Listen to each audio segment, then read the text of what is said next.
Assalamualaikum warahmatullahi wabarakatuh. Perkenalkan, saya Ratri Dinar Palupi, NIM 4120. Di sini saya akan menjelaskan tentang model inkuiri sosial dan model studi etnik.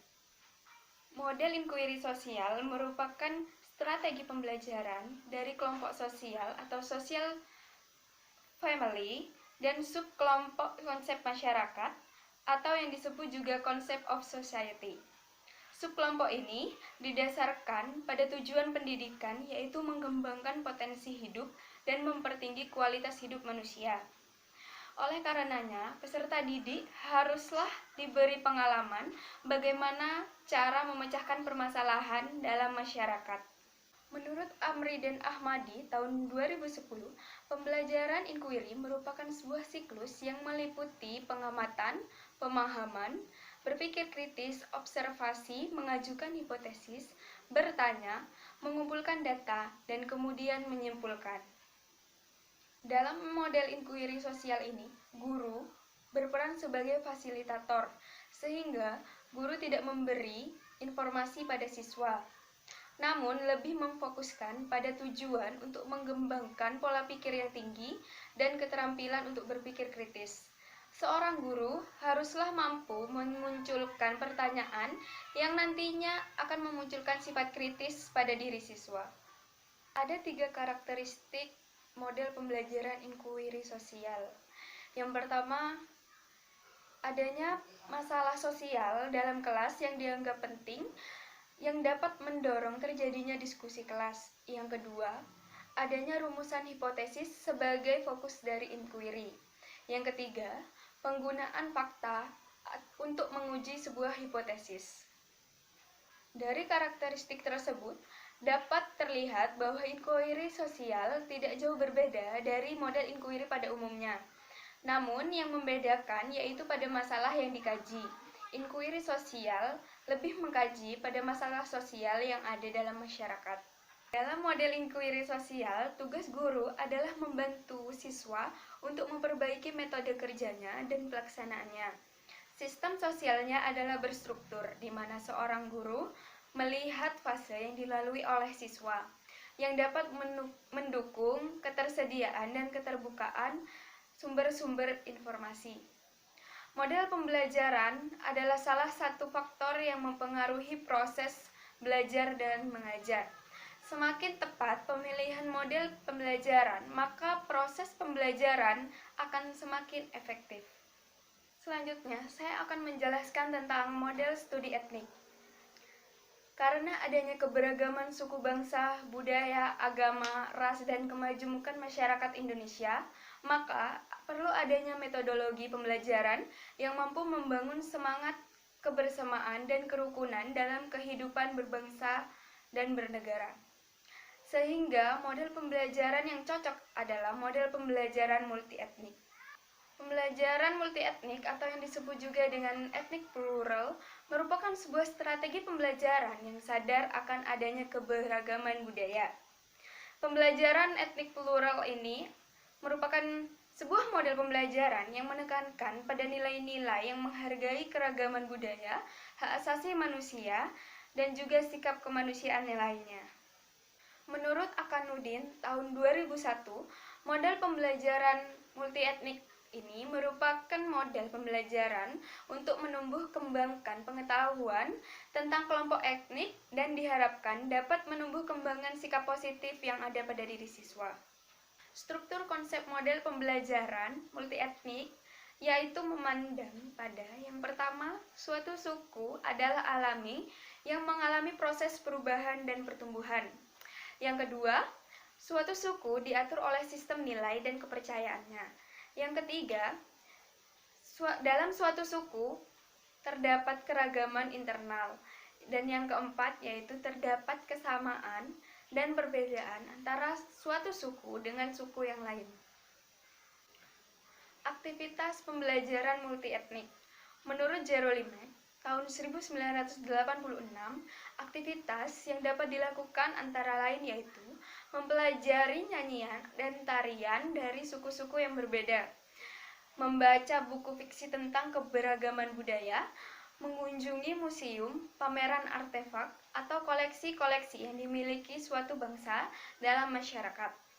Menggunakan sebuah boneka atau benda lainnya untuk menggambarkan legenda yang ada pada etnik tertentu.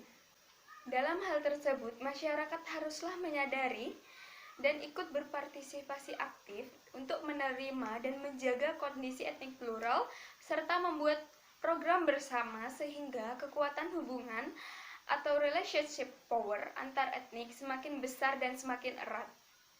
Strategi mengajar model studi etnik.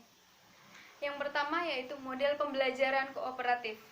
Dalam pembelajaran kooperatif ini, siswa belajar bersama dalam kelompok kecil yang dapat terdiri dari 4-5 orang siswa dengan kemampuan, jenis kelamin, maupun suku yang berbeda-beda. Suasana belajar tersebut bermanfaat untuk melatih siswa menerima perbedaan pendapat dan bekerja sama dengan teman yang berbeda latar belakangnya. Dalam pembelajaran kooperatif ini lebih diutamakan pengembangan keterampilan yang berfungsi untuk melancarkan komunikasi. Keterampilan tersebut nantinya diharapkan dapat diterapkan dalam kehidupan sehari-hari siswa. Yang kedua yaitu model inquiry untuk pembelajaran nilai dalam IPS.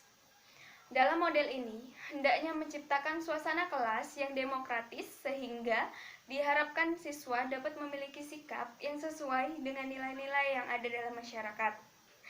Tujuan utama dari pembelajaran nilai adalah melatih siswa agar mampu mengembangkan kompetensi, baik kompetensi personal, sosial, dan kemampuan bertindak sebagai warga masyarakat. Problem pendidikan multietnik di Indonesia. Yang pertama adalah keragaman identitas budaya daerah. Keragaman budaya daerah dapat menjadi modal untuk membangun Indonesia yang multikultural. Namun, keragaman daerah tersebut juga dapat berpotensi untuk memecah belah dan menimbulkan kecemburuan sosial yang nantinya akan menjadi konflik. Untuk mengantisipasi hal tersebut, keragaman yang ada haruslah diakui dan dibiarkan untuk tumbuh dengan sewajarnya. Dengan adanya pembelajaran studi etnik ini, masyarakat tiap daerah bisa saling mengenal, memahami, dan saling berkomunikasi satu dengan yang lainnya. Yang kedua adalah kurang kokohnya nasionalisme. Keragaman budaya yang ada memerlukan adanya kekuatan yang dapat menyatukan seluruh pluralitas di negeri ini, atau yang dapat juga disebut dengan integrating force. Pancasila sebagai pandangan hidup bangsa, kepribadian nasional, dan ideologi negara merupakan harga mati yang berfungsi sebagai integrating force. Nasionalisme tersebut haruslah ditegakkan dengan cara edukatif, persuasif, dan manusiawi. Yang ketiga adalah fanatisme sempit, di mana menganggap bahwa hanya kelompoknya lah yang paling baik dan paling benar. Fanatisme sempit ini dapat menimbulkan banyak korban karena adanya kecintaan dan kebanggaan pada suatu korps dan memusuhi kelompok yang lain. Hal tersebut akan menimbulkan sesuatu yang nantinya akan bersifat destruktif. Selanjutnya adalah perencanaan pembelajaran multietnik.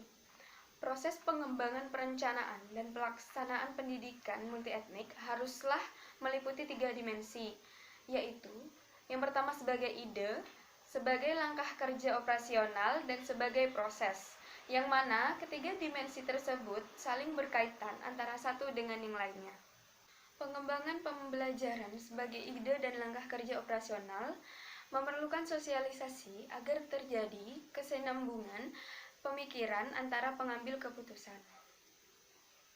Pada konteks otonomi daerah, pengembangan ide dan pelaksanaan pembelajaran lebih banyak berisikan prinsip dan petunjuk teknis, sedangkan pada konteks sentralisasi, pelaksanaan pembelajaran tetap pada pusat, namun haruslah memberi ruang pada daerah untuk memasukkan karakteristik budayanya. Peran sekolah dasar sebagai sistem sosial. Yang pertama yaitu kebijakan politik sekolah.